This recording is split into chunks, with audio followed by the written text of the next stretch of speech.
వైనాడ్ లోక్సభ ఉప ఎన్నికల ఫలితాల ఓట్ల లెక్కింపు కొనసాగుతోంది.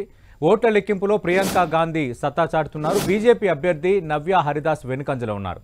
మెజార్టీ ప్రజలు ప్రియాంక గాంధీకే మొగ్గు చూపుతున్నారు. ఇప్పటికే ప్రియాంక గాంధీ 37,000కు పైగా ఓట్లతో లీడ్లో ఉన్నారు.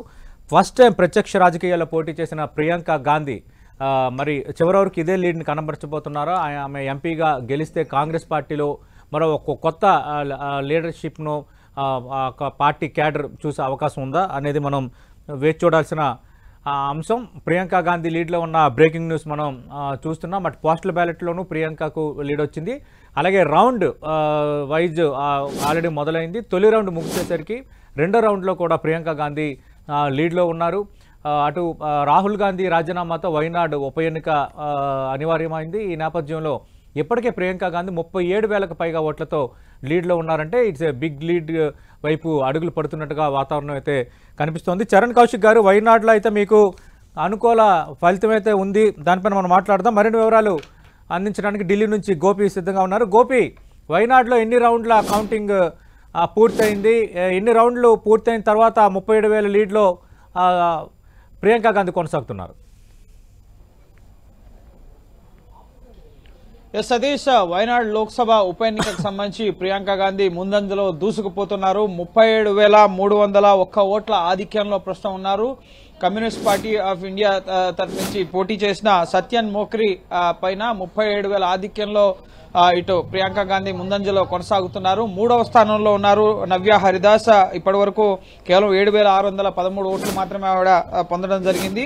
ఇటు సత్యన్ 14,629 ఓట్లను పొందారు. ఇప్పటి వరకు 2 రౌండ్ల కౌంటింగ్ పూర్తయింది. సో మొత్తం వైనాడ్ లో చూసుకున్నట్లయితే కనుక 9.5 లక్షల ఓట్లు పోలైన పరిస్థితి ఉంది. సో ఇప్పటి వరకు సుమారు 1,00,000కు పైగా ఓట్ల లెక్కింపు అనేది కొనసాగింది. సో ఇప్పటికే 37,301 ఓట్ల ఆధిక్యంలో ప్రియాంక గాంధీ ముందంజలో కొనసాగుతున్నారు. ప్రియాంక గాంధీ రాజకీయాల్లోకి ఎంట్రీ ఇచ్చి 10 ఏళ్లైనా ఉత్తరప్రదేశ్ ఎన్నికల బాధ్యతలు, ఏఐసిసి జనరల్ సెక్రటరీ ఇటువంటి బాధ్యతలు నిర్వర్తిస్తున్నా ఇది డెబ్యూట్ ఎలక్షన్స్, ముఖ్యంగా లోక్సభ ఎన్నికకు కంటెస్ట్ చేస్తున్న తొలి ఎలక్షన్. ప్రియాంక గాంధీ వైనాడ్ ని చూస్ చేసుకున్నారు.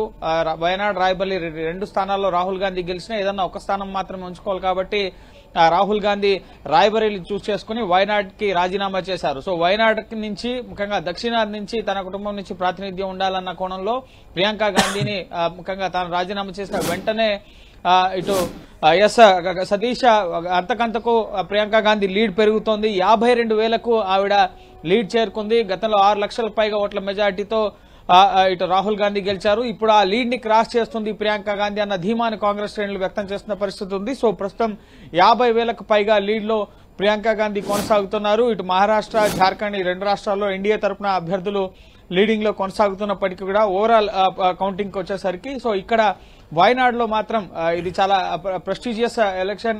ముఖ్యంగా వైనాడ్ కాన్స్టిట్యున్సీ ఒక భారీ విపత్తుని చూసింది ఈ లోక్సభ ఉప ఎన్నికకు ముందు.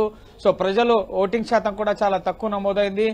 స్థానిక భాషకు ఎక్కువ ప్రాధాన్యతనిస్తారు, స్థానికుల్ని ఎంచుకుంటారు, అభివృద్ధిని కోరుకుంటారని చెప్పి నవ్య హరిదాస్ ప్రజల్లోకి ముమ్మరంగా డబుల్ ఇంజన్ సర్కార్ అన్న అంశాలని తీసుకెళ్లడం జరిగింది. కానీ ఇటు ప్రజలు మళ్లీ అక్కడున్న ముఖ్యంగా రాహుల్ గాంధీని వారసత్వాన్ని కొనసాగిస్తూ, ముఖ్యంగా ఇద్దరు ఎంపీలు ఉంటారు మీకు, నేను రాహుల్ గాంధీ నేనుంటాను, అలాగే నా సోదరు కూడా ఇక్కడ నుంచి ఈ ప్రజలకు, వైనాడ్ ప్రజలకి 2 పార్లమెంట్ రిప్రజెంటేటివ్స్ ఉంటారు మీకోసం అన్న ఒక భరోసాని వైనాడ్ విపత్తు జరిగినప్పుడు క్షేత్రస్థాయిలో రాహుల్ గాంధీ, ప్రియాంక గాంధీ ఇద్దరు పర్యటించడం కానీ, కేసీ వేణుగోపాల్ పూర్తిగా అక్కడ ఏర్పాట్లను చక్కదిద్దడం కానీ, సో ఇవన్నీ కూడా ముఖ్యంగా ప్రియాంక గాంధీ భారీ విక్టరీ దిశగా దూసుకుపోవడానికి కారణంగా చెప్పొచ్చు.